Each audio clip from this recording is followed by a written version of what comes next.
안녕하세요. 39세 여성입니다. 나이가 많다면 많고 적다면 적다고 생각하고 있는 제가 이 나이에 수많은 경험을 하게 됐는데요. 이 나이에 이런 일을 굳이 겪어도 되는 건지 혼자 한탄을 할 때가 많아요.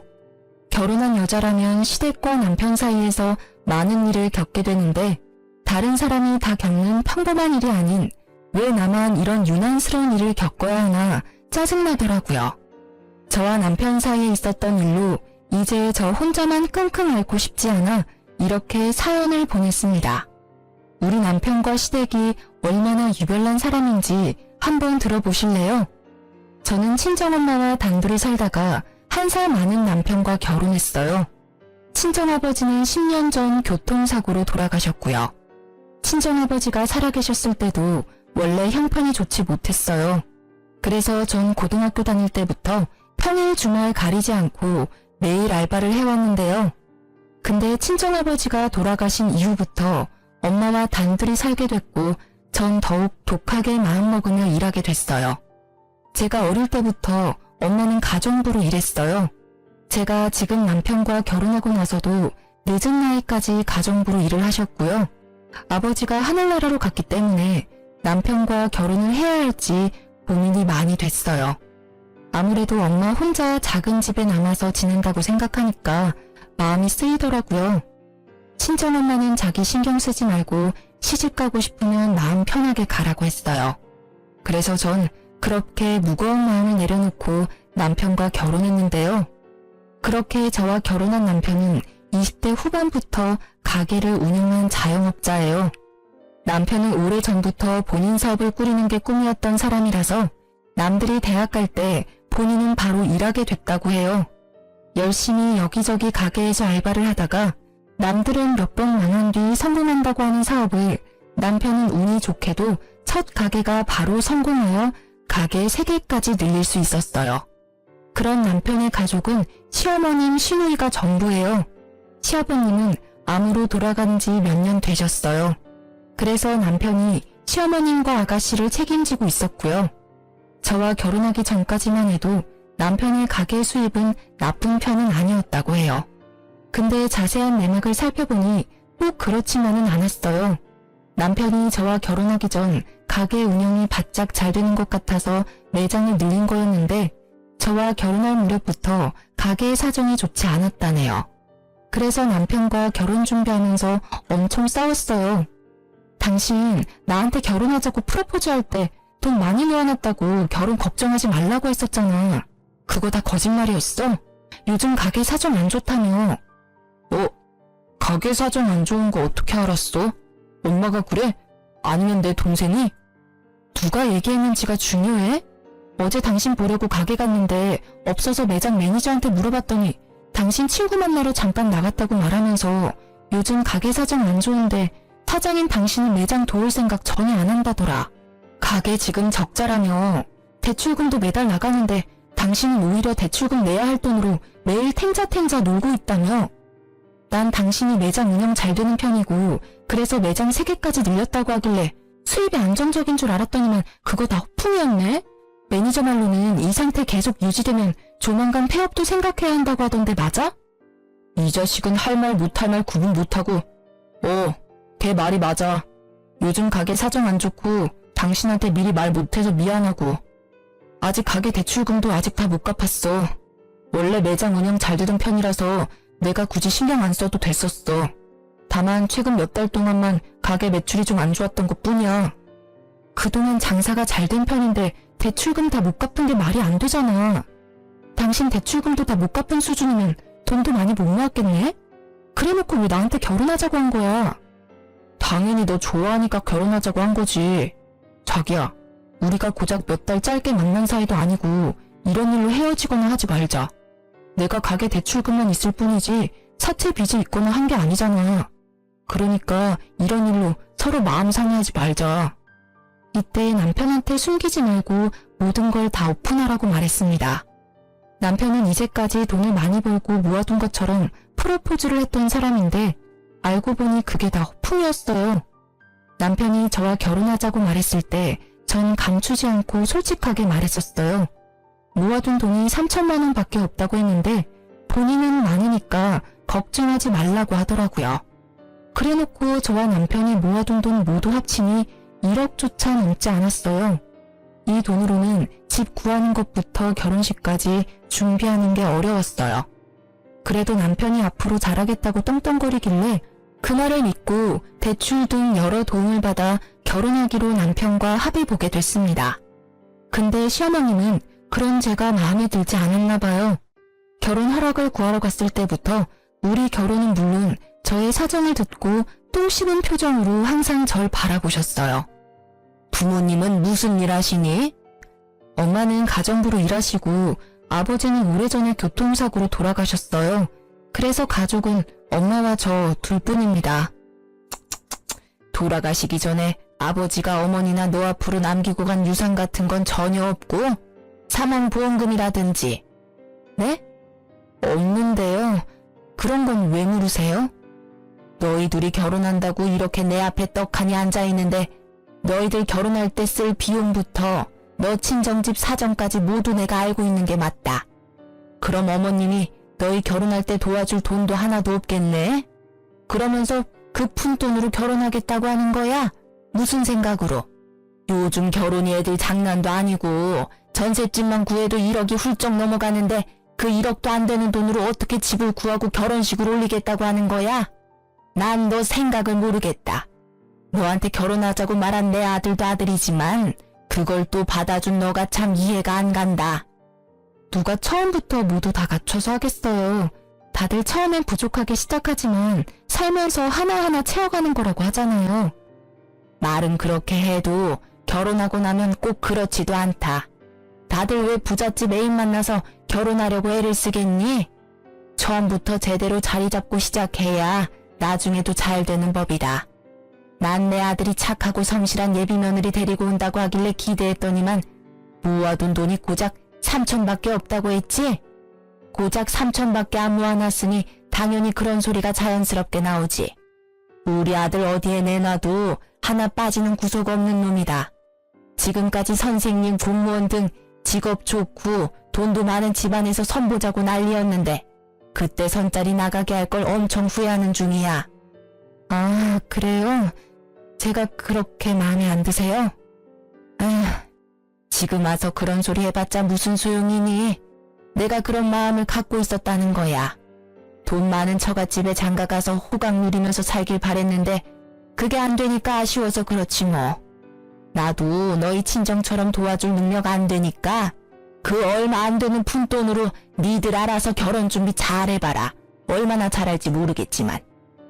결혼 전부터 면전에 대고 제가 마음에 들지 않는다는 표현을 아끼지 않고 팍팍 하시더라고요. 사람이 바로 앞에 있는데도 이렇게 싫은 티를 많이 내시는데 결혼하고 나면 얼마나 못되게 굴까 걱정됐어요. 본인 아들만 최고라고 생각하는 어머님 때문에 속이 정말 많이 시끄러웠습니다. 돈 많고 직업 좋은 여자가 남편을 왜 만나겠어요? 그만큼 능력되는 남자를 만나겠죠. 제가 떵떵거릴 만한 직업을 갖고 있지 않고 돈도 많이 모아두지 않은 것도 사실입니다. 그렇지만 남편도 마찬가지로 저한테 허세만 떨었지 모아둔 돈 별로 없고 오히려 대출까지 다 못 갚은 상태라 차라리 빚 없는 제가 훨씬 괜찮다 생각했어요. 아무리 못난 사람이라도 자기 자식이 제일 잘나고 최고인 법인지 자기 아들 못난 건 생각 못하고 제가 부족한 것만 쏙쏙 골라서 보시더라고요. 제 앞에서만 본인 마음을 티낼 줄 알았는데 우리 친정엄마 앞에서까지 그럴 줄은 몰랐어요. 그래서 제가 많이 곤란하고 힘들었는데요. 상견례 자리에서 어머님의 행동은 정말 가관이었고 어른이 맞나 싶더라고요. 다돈, 애들이 결혼하고 나면 다돈이랑 제가 살면서 만나는 일이 얼마나 많겠습니까? 1년에 한 번조차 보지 못하는 사이가 바로 사돈지간 아니겠습니까? 이렇게 상견례와 결혼식 때나 보지 앞으로 사돈이랑 이렇게 마주보고 앉아 얘기할 일이 많지 않을 것 같으니 오늘 솔직하게 다 말할게요. 사실 저 이 결혼 마음에 안 듭니다. 다들 부족하게 시작한다고는 하지만 너무 부족하게 한다고 생각해요. 제 아들이 가게 운영하는 사람이라서 며느리 될 사람은 안정적이고 연봉 센 사람이었으면 했는데 사돈 딸내미는 처음 들어보는 작은 회사에서 근무하고 이제까지 모아둔 돈도 별로 없잖아요. 사돈은 우리 아들 어떻게 생각할지는 모르겠지만 전 사돈 딸내미 썩 내키지 않습니다. 사돈 마음 충분히 이해가 합니다. 자식 가진 부모 입장에선 충분히 그런 마음 들 수밖에 없죠. 그렇지만 애들이 좋아서 하는 결혼인데 어른이 중간에서 이래라 저래라 말하는 건 결혼 앞두고 있는 애들 마음만 싱숭생숭하게 만드는 일 같아요. 아직 배울 게 많은 우리 딸 며느리로서 부족하지 않게 잘하라고 잘 말해둘 테니까 너그럽게 봐주세요. 그리고 미리 애들한테 줬어야 하는데 어쩌다 보니 이런 자리에서 주게 됐네요. 이 돈 애들 집 구할 때 보태라고 따로 준비해둔 돈입니다. 돈 준비하는데 시간이 좀 걸려서 이 자리에서 주게 되네요. 엄마, 이 돈 어디서 났어? 어른들 얘기하고 있으니까 일단 가만히 있어. 사돈, 앞으로 우리 딸 잘 부탁드립니다. 우리 딸이 사돈 아드님에 비해 부족하다고 느끼시겠지만 그래도 저의 소중한 딸아이입니다. 우리 딸 앞으로 잘 부탁해요. 부족한 게 많은 딸이지만 심성 하나는 참 착한 아이입니다. 그러니 너그러운 마음으로 딸이라 생각하고 우리 딸 잘 봐주세요. 당연하죠. 요즘 시대의 고부 사이는 엄마와 딸 같은 사이라는 말이 있잖아요. 사돈 딸을 제 딸이라 생각하면서 잘 데리고 있겠습니다. 친정엄마가 갑자기 2억이란 큰 돈을 저에게 주셨습니다. 집 구할 때 쓰라고 마련한 돈이래요. 사전에 말도 없이 2억이란 큰 돈을 딱 준비한 친정엄마를 보고 놀랬습니다. 이렇게 큰 돈을 마련할 수 있는 형편이 아니라는 건 누구보다 제가 잘 알기에 2억이란 큰 돈을 꺼낸 엄마 보고 놀랬어요. 엄마는 2억을 우리 부부에게 주는 순간 시어머니의 표정이 180도 달라졌어요. 돈 꺼내기 전까지만 해도 우리 친정엄마와 나를 위아래로 훑으며 보던 사람이 돈이 앞에 있으니 갑자기 온화한 표정을 짓더라고요. 돈 앞에 장사 없다더니 어머님을 보니 그 말이 딱 떠오르던데요. 이렇게 가시적인 사람 실제로 보니까 소름 돋는다는 말밖에 나오지 않아요. 그렇게 친정엄마 덕분에 서울에 있는 빌라 하나를 구할 수 있었지만 남은 결혼식부터 신혼여행까지 여유롭게 준비하지 못했어요. 그래서 결혼식과 스드메는 최대한 가성비 좋게 준비했고 신혼여행도 해외가 아닌 제주도로 선택했어요. 집 구하고 신혼여행까지 다녀온 다음 시어머님께 인사를 드리기 위해 갔더니 어머님 행동이 상견례와 결혼식 때 모습이랑은 너무 달랐었어요. 애초에 시어머님은 반반 결혼을 한 것 자체만으로 마음에 들지 않았지만 저희 친정엄마가 2억을 우리에게 준 건 매우 좋으셨나 봐요. 앞에서는 고맙다고 말씀하셨지만 막상 그 2억 돈으로 집 구할 때 공동명의로 하지 않고 내 명의로 하니 그게 고가우셨나 봐요. 미자 너 그렇게 안 받는데 참 여우구나. 너 친정엄마가 주신 2억으로 집 구할 때 너 명의로 구입했다며. 두 사람 앞으로 평생 같이 살기 위해 결혼했으면 집도 공동명의로 했어야지. 왜 내 아들 이름만 쏙 빼서 계약했니? 저희 친정엄마가 주신 돈이니까 당연히 그렇게 하는 게 맞다고 생각했어요. 그리고 어머님 말씀대로 이제 이 사람이랑 평생 같이 살 건데 집 명의가 누구 이름으로 되어 있든 그게 무슨 상관이에요. 엄마, 미자 말이 맞아. 집 명의 그게 뭐가 중요해. 이제 앞으로 계속 같이 살 건데. 그리고 그 집 구할 수 있던 것도 장모님이 2억 보태줘서 구할 수 있던 거잖아. 서울에서 그런 집 어떻게 구할 수 있겠어? 그러니까 엄마, 너무 명의에 집착하지 마. 이 멍청아. 너가 이렇게 나오니까 문제야. 너희 둘이 평생 함께 한다고 해도 사람 이름 모르는 거야. 만약 둘이 싸우고 쫓겨나면 그땐 어쩔 건데? 지금이라도 공동명의로 바꿔. 아무리 부부라고 해도 그런 건 확실히 해야 하는 거야. 지금이라도 공동명의로 바꾸라는 말도 안 되는 말을 시전하는 시어머님 때문에 고구마 100개를 연속으로 먹은 듯한 답답함을 느꼈습니다. 다행히 남편이 중간에서 그런 소리 계속할 거면 지금 집에 갈 거라며 저를 데리고 급히 나가준 덕분에 그 당시 안심할 수 있었고 남편을 믿을 수 있었어요. 결혼 전에는 믿음직스럽지 못했던 남편이 집 명의일로 저한테 믿음을 줬는데 그런 남편한테 배신감을 느낀 적이 있는데요. 결혼하고 나서도 여전히 가게 매출이 아슬아슬했어요. 그래도 우리가 생활하는 데 있어서 빠듯한 수준까지는 아니었는데요. 그러던 어느 순간부터 남편이 가지고 오는 매달 생활비가 점점 부족해지기 시작했어요. 남편 통장을 정리하면서 알게 된 사실이 매달 시누이와 시어머님한테 용돈을 보내고 있었더라고요. 그것도 10만 원 수준이 아닌 100만 원씩을 보냈었어요. 그걸 보는데 어찌나 황당하던지 남편이 매달 돈을 줘야 하는 날만 되면 대출금 갚아야 한다고 돈 없다 말했어요. 그렇게 내가 번 월급 200만 원으로 빠듯하게 생활을 해야만 했어요. 먹고 싶은 거 못 먹고 하고 싶은 거 하지 못하며 힘들게 살고 있는데 시어머님한테 매달 용돈 주고 있는 게 엄청 서운하더라고요. 제일 서운했던 건 우리 친정엄마한테 용돈 한 번 준 적이 없다는 거였어요. 우리 친정엄마는 우리 집 구할 때 보태라고 2억 준 것도 모자라서 남편 생일마다 상다리 부러질 정도로 맛있는 밥 만들어 먹이는데 그런 남편은 우리 엄마한테 받을 줄만 알지 자주 얼굴을 비추지도 않았어요. 내가 같이 가자고 해야 가지 먼저 가자는 말 꺼낸 적도 없었고요. 그래서 이 일로 크게 싸우게 됐습니다. 당신 어머님이랑 아가씨한테 매달 100만 원씩 용돈 보내고 있었더라? 어? 그거 어떻게 알았어? 매장 직원이 당신한테 일렀어? 매장 직원도 알고 있어?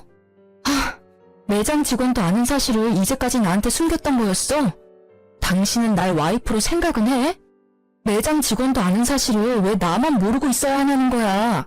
상의도 없이 왜 어머님한테 매달 돈 보내? 그것도 10만 원, 20만 원도 아니고 100만 원씩이나. 자기도 알잖아. 우리 엄마 맨날 힘들게 사는 거. 아빠 돌아가시고 나서 맨날 돈 없다 힘들다 입에 달고 사는데 아들로서 그런 엄마를 모른 척 할 수 있겠어? 당신이랑 결혼하기 전까지 나랑 엄마랑 같이 살다 보니까 돈 걱정이 없었는데 이제 나랑 떨어져 지내니까 생활하는 게 좀 힘든가 봐. 그래서 당분간만 도와주기로 한 거야. 우리 엄마 연세도 있는데 일하기도 힘들고. 우리 엄마도 남편 없어. 혼자야. 우리 엄마는 어머님보다 먼저 남편 잃은 과부라고.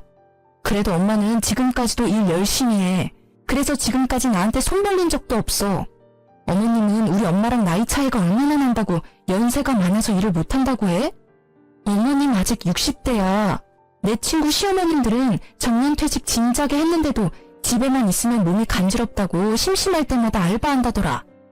왜 남의 엄마랑 우리 엄마랑 비교해? 그리고 장모님은 원래 꾸준히 일해왔던 분이고 우리 엄마는 아빠가 돌아가시기 전부터 전업주부로 지내셨던 분이야. 어떻게 같을 수가 있어? 뭐가 달라? 남편이 없으면 일할 생각을 하는 게 당연한 거야. 집에만 있으면서 생활 어려운 아들한테 매달 돈 받으면서 지내는 것보다. 어머님 힘든 건 안쓰럽고 내가 하루하루 힘들게 사는 건 안 불쌍해? 자꾸 꼬투리 잡지 마.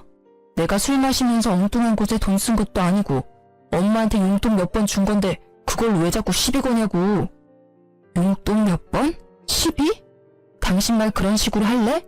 어머님한테 한두 번만 준 게 아니니까 하는 말이잖아. 당신 앞으로 어머님한테 매달 돈 보내기만 해봐. 알아서 해. 이번 달은 이미 어머님한테 돈 보냈으니까 어쩔 수 없고 다음 달부터 그 돈 나한테 줘.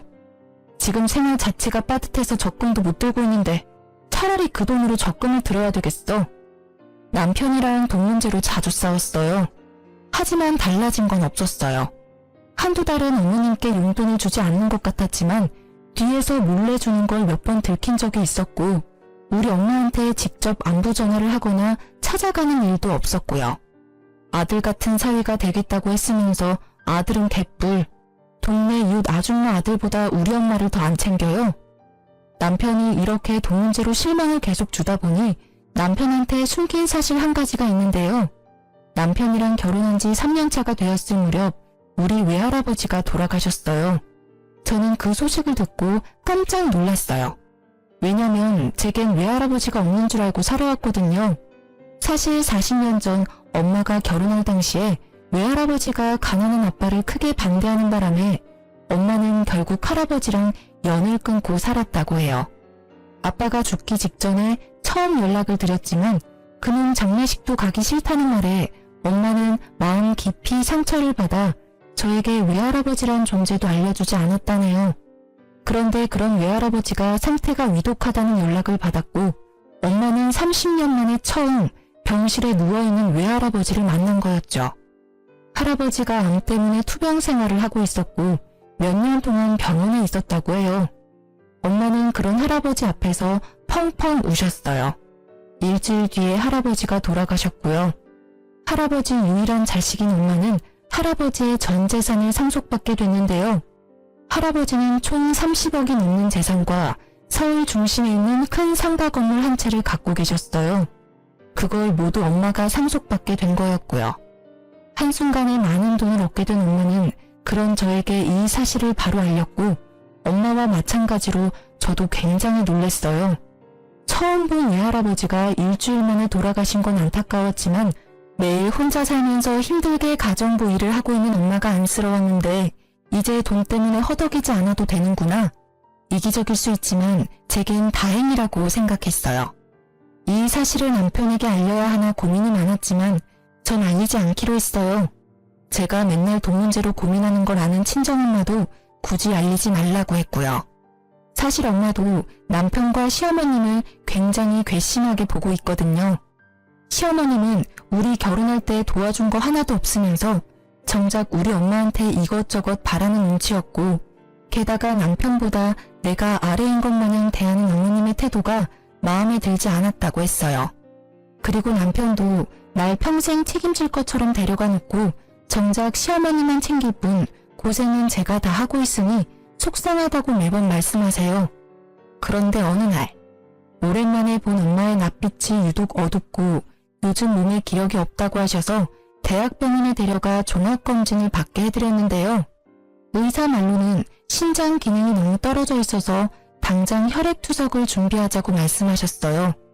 엄마가 외가 쪽 대대로 신장이 좋지 않다는 건 알고 있었는데 이렇게 빨리 안 좋아질 줄은 전혀 몰랐다며 저도 그렇고 엄마도 너무 속상해하셨어요. 친정엄마가 아프다고 하는데도 남편은 여전히 친정엄마 보러 갈 생각을 안 하더라고요. 그런 남편을 볼 때마다 얼마나 정이 떨어지던지. 친정엄마가 아프다는 소식을 들은 저는 일을 그만두고 간병인 대신 보필하게 됐어요. 남한테 엄마를 맡기는 건 너무 불안하더라고요. 그리고 제 마음도 좋지 않고요. 그래서 제가 매일매일 엄마 옆에 있기로 했는데 남편은 그게 마음에 들지 않는 모양이에요. 매달 돈을 벌어오던 내가 엄마 옆에서 간병을 한다고 하니까 그게 싫었던 것 같아요. 그래도 남편은 반대하진 않았어요. 놀려고 일을 그만둔 게 아니고 친정엄마가 아파서 그만둔 거라 이 상황에서 나한테 따지고 들면 본인이 나쁜 사람이 된다는 걸 알기 때문이에요. 그리고 지난번에 본인이 엄마한테 매달 용돈 드린 걸 들킨 전적이 있기 때문에 저한테 일 그만두는 걸로 트집을 잡지 않더라고요. 엄마가 아픈 이후로 할아버지가 주신 건물 관리를 못하고 있어요. 병원에 있는 시간이 많고 그럴 기력도 없기 때문에 평일엔 엄마 간병, 매주 주말마다 건물과 집을 관리해 주기로 했는데요. 근데 남편이 그런 제가 의심스러웠나 봐요. 평일 위주로만 친정엄마 간병하기로 했는데 주말에 쉬지 않고 교회를 다니니까요. 그래서 남편은 주말 하루 가게로 가지 않고 절 미행했나 봐요. 제가 매주 친정엄마 건물로 출근 도장을 찍으니 남편이 1층에 카페를 운영하고 있는 임차인에게 저에 대해서 물어봤다고 하는데요. 이자씨, 잠깐만 얘기 좀 할래요? 안녕하세요. 지금 가게 한창 바쁠 시간 아니에요? 이자씨한테 꼭 말해줄 게 있어서요. 그래서 직원한테 잠깐 양해 구하고 나왔어요. 다름이 아니라 며칠 전에 어떤 남자가 이자씨에 대해 물어보고 가더라고요. 그래서 제가 이 건물주 딸이라고 말해주긴 했는데 좀 이상해서요. 네? 어떤 남자가요? 어떻게 생긴 남잔데요? 날 찾을 남자는 없을 텐데. 2층에 곧 가게 하나 빠진다고는 들었는데 거기 알아보고 있는 분인가? 상가 임대 자리 알아보는 것 같진 않았어요. 그 남자가 미자씨 콕 집어서 물어보는 것도 수상하고 미자씨가 매주 주말마다 건물 관리하러 올 때마다 그 남자가 저 멀리서 지켜보는 것 같더라고요. 키는 180은 넘는 것 같고 덩치도 좀 있었어요. 피부는 까무잡잡한 편이에요. 만약 그 남자 또다시 찾아오거나 저 찾으면 그때 바로 저한테 전화해주세요. 제가 걱정이 됐던 임차인은 어떤 남자가 저에 대해 물어봤으니까 조심하라고 말해주더라고요. 건물 CCTV를 확인해보니까 남편이 약 3주 동안 건물 앞에 어슬렁거린 게 딱 찍혔더라고요. 어슬렁거린 이후에도 남편인 저한테 직접적으로 건물에 대해 물어보진 않았거든요. 임차인을 통해 건물주가 친정엄마라는 걸 알게 된 이후부터 남편의 태도가 180도 달라졌어요. 평소에 친정엄마한테 전화 한 통 안 하던 남편이 하루에 한 통씩 꼬박꼬박 전화하고 매주 가게 휴무일 때마다 친정엄마 만나러 가더라고요. 장모님, 저 왔어요. 오늘 몸은 어떠세요? 지난주보다 살이 더 빠진 것 같아요. 아이고, 우리 윤서방 왔어? 점심은 먹고 온 거야? 그럼요. 장모님도 점심 챙겨 드셨어요? 약은요? 이럴 때일수록 밥 꼬박꼬박 잘 챙겨 드셔야 해요. 예전처럼 하루에 한 끼만 드시지 마시고요. 지난번에 보니까 병원밥 절반도 안 먹던데요. 그러지 말고 꼭 다 드세요. 우리 윤서방이 내 걱정해주니까 좋네. 결혼하고 나서 한동안 얼굴 잘 비추지도 않더니만 처음엔 아픈 게 싫었는데 윤서방 보면 아픈 게 가끔은 좋네. 죄송해요. 이제부터 잘할게요. 당신 가게 일 안 바빠? 이렇게 자리 오래 비워도 돼? 가게보다 장모님이 먼저지. 가게는 나 없이도 알아서 돌아가. 당신 볼 일 있으면 보고 와. 내가 장모님이랑 있을게. 갑자기 왜 그래? 왜 안 하던 짓을 하냐고. 당신 원래 우리 엄마 이렇게 알뜰살뜰 잘 안 챙겼잖아. 엄마 아프다는 소식 들었을 때도 바로 엄마 만나러 가지도 않던 양반이 왜 이제 와서 잘하는 척 하냐고. 미자야, 윤서방한테 왜 그래? 이제야 사위 노릇 한다는데 너무 뭐라 하지 말고. 엄마는 가만히 있어봐. 이상하잖아. 갑자기 안 하던 짓을 하니까. 지금이라도 잘하고 싶어서 그렇지. 그동안 엄마랑 여동생만 챙기기 바빴지 정작 장모님 챙겨드린 적은 없더라고. 장모님이 아프다는 소식을 들었을 때도 실감이 안 났고 나 지금부터라도 잘할게. 전 이미 CCTV와 임차인 덕분에 남편이 건물에 눈이 멀어 잘해주는 걸 알고 있었거든요. 만약 몰랐다면 이 인간 이제야 철 좀 들었네 하며 넘어갔겠지만 건물을 보고 간 이상 남편의 행동이 전부 가식처럼 보였어요. 화가 불쑥불쑥 올라왔지만 일단 꾹 참았어요. 그렇게 한동안 모른 척하고 있었는데 남편이 갑자기 건물에 대해 물어보더라고요. 너무 궁금했는지 이제 더 이상 숨기지 않던데요.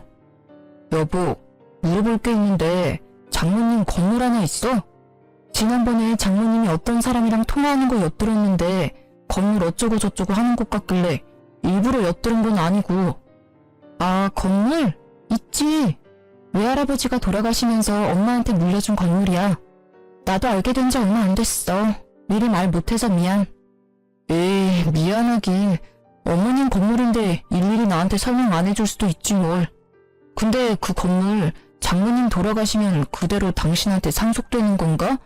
요즘 상속은 어떻게 진행되는 거야? 난 아빠가 남긴 유산이 없다 보니까 상속 문제는 잘 몰라서. 그게 왜 궁금해? 엄마 지금 죽는 것도 아닌데. 당신 좀 웃긴다. 그걸 왜 당신이 궁금해해. 상속 문제는 한참 뒤의 일이니까 말도 꺼내지 마. 우리 엄마 죽을 날짜 받아놓은 사람 같잖아. 아, 미안해. 내가 생각이 짧았다. 그냥 난 궁금한 마음에 물어본 거야. 나쁜 의도는 없었어. 그래도 그런 건 미리 알고 있는 게 좋잖아. 요즘 100세 시대라고 해도 질병으로 죽는 사람이 예전보다 더 많아졌다고 하길래. 외할아버지도 신장 안 좋아서 돌아가셨다고 하니까. 그건 내가 알아서 할 문제니까 당신이 나서지 마. 엄마 아픈 것 때문에 속상해 죽겠는데 왜 죽는 얘기를 꺼내고 그래? 당신 우리 엄마 건강보다 건물이 중요한 거야? 아니야. 나도 장모님 충분히 걱정돼. 이제 건물 얘기 그만 꺼낼게. 내가 괜히 소홀된 것 같고 그렇네. 남편은 뻔뻔하게 우연히 건물에 대해 알게 됐다고 거짓말을 하더라고요. 그래서 저도 일부러 말을 아꼈어요. 근데 남편은 우리 엄마 건강보다 건물이 중요한지 건물 상속 문제에 대해서 묻기 시작하더라고요. 마치 엄마가 죽은 날짜 받아놓은 사람처럼 말이에요. 울컥한 저는 남편한테 언성을 높였는데 남편은 바로 미안하다고 사과를 하더군요. 옛날 같으면 내가 이렇게 화를 낼 때 남편도 같이 맞대응하는 편이었어요. 근데 지금은 절대 그렇지 않아요. 내가 화내면 바로 수긍하고 미안하다고 바로 사과를 하더라고요. 최대한 제 신경을 건들지 않으려고 참는 것 같았어요. 그런 남편을 볼 때마다 원래 이렇게 개선적인 사람이 있나 배신감이 들더라고요. 그러던 어느 날 남편이 먼저 잠든 밤이었어요. 한동안 마음이 편치 않아 잠을 깊이 못 잤어요. 엄마 걱정 때문에 마음 편치 않는데 남편이 자꾸 옆에서 짜증나게 하다 보니 예민해져서 불면증이 찾아왔었거든요. 남편이 먼저 잠들고 전 누워서 뒤척이고 있는데 갑자기 남편 핸드폰 문자 알림 진동이 울렸어요. 이 늦은 새벽에 남편한테 연락할 사람이 없다는 걸 알고 있기 때문에 어떤 사람이 이 늦은 시간에 연락했는지 궁금했어요. 원래 남편 핸드폰을 보거나 하지 않는 편인데 왠지 이날따라 꼭 보고 싶더라고요. 그렇게 남편 핸드폰을 확인했는데 충격적인 문자 내용을 확인하게 됐어요. 그건 바로 시어머님과 남편이 나눈 문자 내용인데요. 엄마, 미자한테 건물 장모님 거 맞냐고 물어봤는데 맞다고 인정하네. 다행이야. 건물이 10층을 훌쩍 넘는 건물이던데 부동산에 물어보니까 그 건물 엄청 비싸. 잘 됐다. 처음에 미자랑 너랑 결혼한다고 했을 때 얼마나 싫었는 줄 알아? 없는 집안에 태어난 계집애랑 결혼한다고 해서 걱정이 많았는데 너랑 미자 결혼 안 시켰으면 큰일 날 뻔했다. 장모님 언제 돌아가실까? 하루라도 빨리 죽어야 미자가 건물 상속 빨리 받지. 건물 상속 받으면 1층에 있는 가게 하나 내보내고 그 자리에 내 가게 하나 차려야겠다. 지금 2호점 가게 월세 너무 비싸거든. 마누라 복 없는 줄 알았는데 이게 웬 떡이야? 그러게 말이다. 나도 며느리 복 없는 줄 알고 머리 아팠는데 그게 아니었어. 아들, 미자가 상속받으면 우리 집도 고급 빌라로 이사가게 부탁 좀 해봐. 지금 살고 있는 집 너무 오래돼서 인테리어 공사라도 해야 하나 걱정했는데 나중에 너가 대신 물어봐줘. 그리고 미자 신경 건드리지 말고 장모님한테 잘해. 그래야 나중에 콩고물 하나라도 더 떨어지지. 그리고 사돈은 아프다면서 명줄이 왜 이렇게 길어? 죽을 거면 하루라도 빨리 죽지. 에휴. 엄마, 걱정하지 마. 그 건물 미자가 상속받는다고 해도 그 건물 내 건물이나 마찬가지라 엄마가 하고 싶은 걸 마음껏 해도 돼. 그러니까 돈 펑펑 쓸 준비나 하고 있어. 외가 쪽에 유전적으로 신장이 안 좋다네. 미자도 장모님 닮았으면 오래 살 팔자는 아닐 거야. 그럼 그 건물 당연히 나한테 넘어오겠지? 너무 좋다. 문자 내용이 너무 충격적이라 숨이 턱턱 막혔어요. 옆에서 자고 있는 남편을 보는데 뺨 한 대 올려붙이고 싶었거든요. 겨우 참고 남편과 시어머님이 나눈 문자 내용을 모두 사진으로 남겨놨어요. 나중에 딴 말 못하게 하려고요. 이날 잠 한숨도 못 자고 밖에서 많은 고민을 했습니다. 이 남자랑 평생 살 수 없겠다는 결론이 나왔고 전 남편과 이혼하기로 결정했어요. 바로 이혼 통보를 하지 않고 남편한테 제대로 복수한 다음 이혼하고 싶었어요. 그래서 어떻게 남편을 골탕 먹일 수 있을까 고민하고 있던 때 남편이 운영 중인 가게 매출이 점점 안 좋아지기 시작했어요. 결혼 초반 때 위기를 잘 견딘 것 같더니만 다시 매출이 안 좋아지기 시작하더라고요. 매출이 반토막 난 이유가 남편 가게 근처에 엄청 유명한 고깃집이 생겼기 때문인데요. 그 고깃집이 다른 지역에서 줄 서서 먹을 정도로 유명한 맛집이래요. SNS에서 엄청 난리라고 들었고요.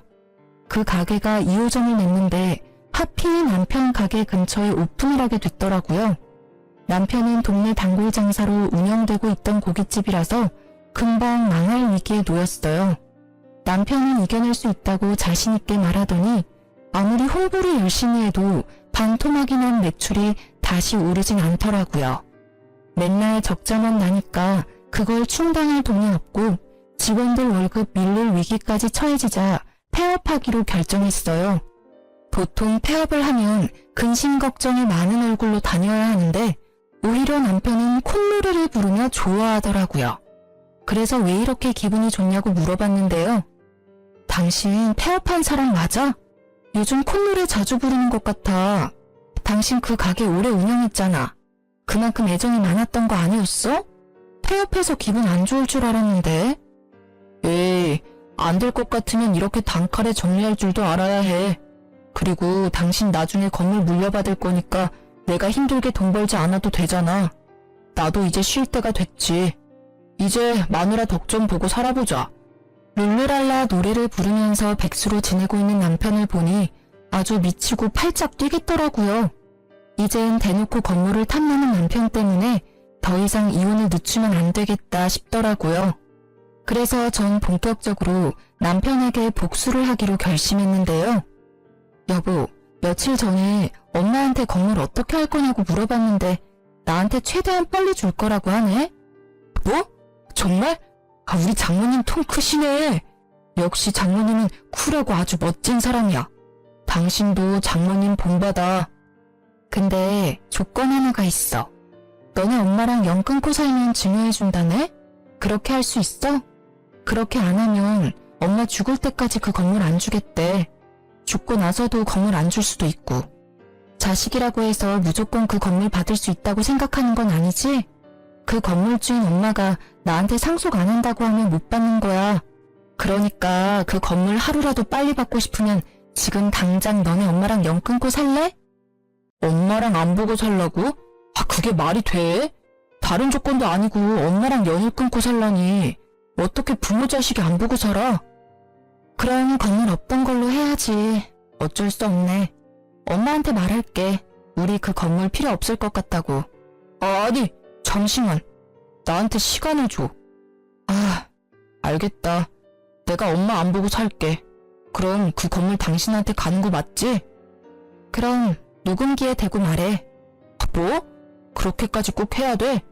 내가 약속 지킬게. 뭘 굳이 녹음기에 녹음까지 하려고 해. 당신이 나중에 딴 말 할 수도 있는 거잖아. 구두 약속이라고 생각하고 녹음기에 말해.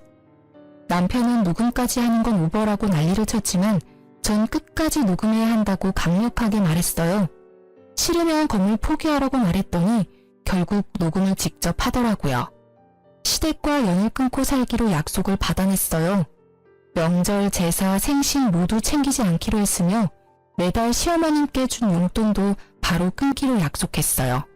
그리고 5년 동안 절대 시댁에 발걸음하지 않겠다는 약속도 받아낸 상태였는데요. 전 그날이 녹음된 녹음기를 들고 친정엄마한테 다녀오겠다고 했어요. 전 남편한테 친정엄마한테 다녀온다고 말한 뒤 바로 시어머님한테 녹음 파일을 보냈어요. 녹음 파일을 들은 시어머님은 바로 저한테 전화해서 고함을 질렀어요. 너 도대체 뭐하는 년이야? 자식이랑 부모 연을 끊게 만들려고 해? 너 지금 어디야? 당장 만나. 어디긴 어디예요. 어머님이 앞으로 살 고급 빌라 찾는 중이죠. 어머님, 고급 빌라에 그렇게 살고 싶으셨어요? 우리 엄마가 빨리 죽었으면 할 정도로요? 근데 왜 우리 엄마 재산으로 편하게 살 궁리만 하세요? 왜 우리 엄마 건물로 호의호식 하려고 하는 거냐고요? 너가 그걸 어떻게... 너가 지금 오해한 모양인데 난 그런 적 없다. 없긴 뭘 없어요. 거짓말 좀 하지 마세요. 어차피 어머님 고급 빌라 근처에도 못 가실 거예요. 제가 그 건물 받으면 그이가 어머님이랑 안 보고 살겠다고 저랑 약속했거든요. 우리 아들이 그럴 애가 아닌데. 암튼 내가 아들이랑 다시 연락해보마. 어머님은 당황을 감추지 못하고 바로 남편에게 전화를 해본다며 전화를 뚝 끊었어요. 전 어머님과 통화를 끝내고 바로 이혼 전문 변호사를 찾아갔는데요. 문자 내역부터 남편이 매달 시댁에 100만 원 준 내역까지 모두 보여줬어요. 그리고 이제껏 남편한테 생활비던 생활비를 받아본 적이 없다고 고작 30만 원 내놓는 사람이라고 말했어요. 그렇게 바로 변호사와 함께 이혼 소송을 진행했어요. 곧 건물 물려받을 생각에 좋아하고 있던 남편은 이혼 소송장을 받고 난리가 났는데요. 갑자기 자기한테 왜 그러냐고 약속한 거랑 내용이 다르지 않냐고 따졌어요. 그런 전 남편한테 난 모르는 일이라고 너 엄마한테 연락해서 물어봐 라는 말을 툭 던지고 전화를 뚝 끊었어요. 남편한테 하루에 수십 통씩 전화가 왔었는데 전 끝까지 안 받았어요. 전 남편과 사이가 좋지 않은 것부터 지금까지 있었던 일에 대해 친정엄마한테 알리지 않았었는데요. 근데 친정엄마는 이 사실을 전부 눈치채고 있었더라고요. 엄마가 이 사실을 어떻게 알게 된 거냐면 남편 때문에 알게 된 거였는데요. 남편이 엄마한테 직접 연락해서 건물 공시지가부터 평수까지 세세하게 다 물어봤다고 하더라고요. 그것도 모자라서 폐업을 앞두고 있는 시기에 생활비가 부족하다고 우리 엄마한테 300만 원까지 받았더라고요. 이 모든 사실을 저한테 비밀로 했고요. 전 열이 너무 받아서 집을 팔기로 했어요. 남편이 꼴 보기 싫어서 잠시 친정엄마 집에서 생활하고 있었는데 그런 엄마한테 이 일에 대해 전해 듣고 제 명의로 된 신혼집을 바로 팔았어요. 한순간에 그 집에서 쫓겨난 남편은 소송에서 패소까지 하게 됐는데요. 패소한 남편은 결국 위자료와 변호사 비용까지 전부 본인이 부담해야 했어요. 다행히 우리 부부 사이에 아이는 없었지만 아이가 없고 결혼 생활이 길지 않다는 점에서 위자료를 많이 받지 못했어요. 위자료 금액은 적지만 그래도 벼룩처럼 내 피를 빨아먹으려고 한 남편과 시댁한테 복수를 제대로 한 것 같아 속이 다 시원했어요. 제가 이혼을 성공하고 난 다음 엄마는 바로 저에게 건물 증여를 해주셨어요. 엄마도 제 간병을 받으면서 제가 빨리 이혼하기만을 기다리고 있었다네요. 건물 소유자가 바로 바뀌면서 전 건물 청소해줄 아줌마를 2명 구하기 위해 구직 사이트에 공고를 올렸어요. 공고를 올리고 바로 1시간 뒤에 여러 이력서와 연락이 왔었는데요. 그렇게 면접 볼 사람 2명을 뽑았고 그 다음날 면접을 보기 위해 만났는데 그 2명의 면접자가 바로 시어머님과 아가씨였어요. 어머님은 절 보자마자 욕설을 날리며 제 머리채를 잡으려고 하는 거 제가 건물 CCTV를 가리켰어요. 아줌마, 여전히 그 못된 성질머리 못 고치셨네요? 제 몸 털끝 하나 건드리는 순간 저 CCTV에 바로 찍히는 거 아시죠? 저 이제 그냥 가만히 있지 않아요. 콩밥 먹고 싶으면 제 머리채 잡으시고요. 또 이 나쁜 계집애, 너가 나한테 어떻게 이럴 수 있어? 내가 이제까지 너한테 어떻게 했는데 한때 가족이었던 사람한테 이렇게 해도 되는 거니? 아니 아줌마, 내 가족이라고 생각한 적 단 한 번도 없어요. 그리고 아줌마가 저한테 며느리로서 잘해주신 적 단 한 번도 없잖아요. 누가 보면 천사표 시어머니였는 줄? 전 절대 합의란 거 없는 사람이니까 돈 많으시면 저랑 한판 붙던가요. 제가 강하게 나가니 전 시모는 찍소리 못하고 주먹만 바들바들 떠시더라고요. 알고 보니 전 시모 집이 팔렸다고 해요. 20평대 노후된 집이 유일한 재산이었거든요. 전 남편이 그 집 담보로 투자를 했다고 해요. 저와 이혼한 후 위자료를 내야 하고 건물까지 가지고 있는 저를 많이 부러워했다고 하네요. 그래서 본인도 건물주가 돼보겠다고 엄마한테 엄청 어필했다고 합니다. 전 남편 말에 넘어간 어머님은 집 담보로 대출을 한 모양이에요. 투자하여 큰 돈을 번 다음 좋은 건물 하나 매입하려고 했었는데 알고 보니 투자자가 유명한 사기꾼이었어요. 그래서 그 낡은 집을 한순간에 경매로 날렸다고 해요. 남편은 당장 돈을 벌기 위해서 일용직으로 일을 했다는데요. 시멘트를 나르는 일이었는데 무리해서 들다가 허리를 삐끗하는 바람에 결국 병원 신세를 졌다고 하네요. 당연히 돈도 못 벌고 있는 상황이고요. 그래서 전 남편 대신해서 전 신우와 신우가 돈을 벌기 위해서 건물 청소 면접을 보려고 이렇게 찾아왔던 거였고요. 근데 하필 그 건물이 제 건물이었던 거죠. 전 예정을 생각해서 일하게 해준다고 말했더니 많이 망설이는 눈치였어요. 아무래도 이혼한 며느리 건물에서 청소를 한다는 게 쉽지가 않죠. 자존심이 많이 상하니까요. 망설이길래 시급 많이 올려준다고 하니 바로 하겠다며 고맙다고 하더라고요. 다음 날부터 두 사람은 청소 일을 하게 됐어요. 나름 고층이라서 청소할 구석이 많았어요. 유리창부터 복도, 계단 등 구석구석 닦으라고 말했더니 손때 하나 없이 전부 닦더라고요. 내 건물이라고 대충 할 생각이면 그만두라고 제가 단호하게 말했거든요. 그렇게 3일 동안 꼼꼼하게 청소를 시켰더니 몸살이 났는지 청소를 못하겠다고 배째라 시전하더라고요. 그래서 전 바로 그 자리에서 해고했습니다. 하루 푹 쉬고 다음날 전 시누가 절 따로 찾아왔는데요. 미자야, 내가 미안하다. 내가 한동안 안 하던 일을 하려고 하니까 너무 힘들어서 그랬어. 한 번만 봐줘. 내가 그럼 더 열심히 일할게. 아줌마, 혹시 보험 들어놓은 거 있어요? 보험? 그건 왜 묻니? 생명보험 기본적인 건 있다만. 잘 됐네요. 남편한테 저희 엄마 빨리 죽었으면 좋겠다고 했죠? 아줌마야말로 지금 죽으면 보험금 받은 자식들이 얼마나 편하게 살겠어요. 애매하게 골병 들면 병원비만 나가지. 정작 자식들한테 떨어지는 게 없잖아요.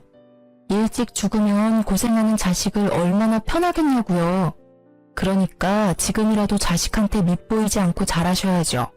나중에 어떤 일이 있을 줄 알고? 뭐? 그게 무슨? 내가 그쪽 아들 계산적인 거 알고 깜짝 놀랐었거든요. 돈에 눈이 멀어 부모랑 연도 끊는 자식이 보험금 때문에 무슨 일이라도 못 저지를까? 암튼 아줌마는 평생 자식들 눈치 보며 사셔야죠. 본인이 그따위로 키웠으니 불평불만은 하지 마시고. 제 말을 들은 순간 어머님은 눈을 동그랗게 크게 뜨고 도망가셨어요. 본인이 지은 죄를 알고 있는 거죠. 그 이후로 시댁과 남편을 본 적이 없어요. 어떻게 사는 줄도 모르고요. 이 이야기를 엄마한테 그대로 알려주니 속이 다 시원하다고 했어요. 그리고 지금은 엄마가 다니고 있는 대학병원 근처에 소형 아파트를 하나 구입했어요. 둘이서 살기에 딱 좋은 곳이에요. 예전보다 엄마 건강이 많이 회복된 편이지만 더 괜찮아지면 좋겠어요. 지금까지 제 이야기 어떠셨나요? 돈에 눈이 먼 인간들에게 나름 복수를 해보았는데 여러분들은 어떤 생각을 하셨나 모르겠네요. 다들 저와 엄마에게 응원의 한마디 부탁드립니다. 들어주셔서 감사합니다.